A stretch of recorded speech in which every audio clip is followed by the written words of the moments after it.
एक 20-22 साल का नौजवान सुपरमार्केट में दाखिल हुआ। कुछ खरीदारी कर ही रहा था कि उसे महसूस हुआ कि कोई औरत उसका पीछा कर रही है, मगर उसने अपना शक समझते हुए नज़रअंदाज किया और ख़रीदारी में मसरूफ़ हो गया। लेकिन वह औरत लगातार उसका पीछा कर रही थी। अब की बार उस नौजवान से ना रहा गया। वह अचानक उस औरत की तरफ मुड़ा और पूछा, माँ जी, खैरियत है? औरत बोली, बेटा, आपकी शक्ल मेरे मरहूम बेटे से बहुत ज़्यादा मिलती जुलती है। मैं ना चाहते हुए भी आपको अपना बेटा समझते हुए आपके पीछे चल पड़ी, और आपने मुझे माँ जी कहा तो मेरे दिल के जज्बात और खुशी बयां करने लायक नहीं।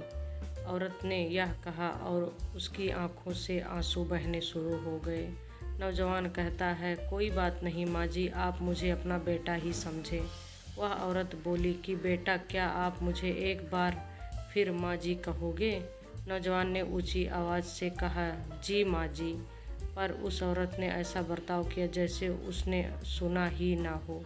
नौजवान ने फिर ऊंची आवाज़ में कहा, जी माँ जी। औरत ने सुना और नौजवान के दोनों हाथ पकड़कर चूमने अपने आँखों से लगाए और रोते हुए वहाँ से रुखसत हो गई। नौजवान उस मंजर को देखकर अपने आप पर काबू नहीं कर सका और उसकी आंखों से आंसू बहने लगे।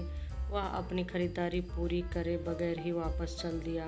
काउंटर पर पहुंचा तो कैशियर ने 10,000 का बिल थमा दिया। नौजवान ने पूछा, 10,000? कैशियर ने कहा, 800 का बिल आपका है और 9,200 का आपकी माँ के हैं, जिन्हें आप अभी माँ जी कह रहे थे। वह दिन और आज का दिन नौजवान अपनी असली माँ को भी मौसी कहता है।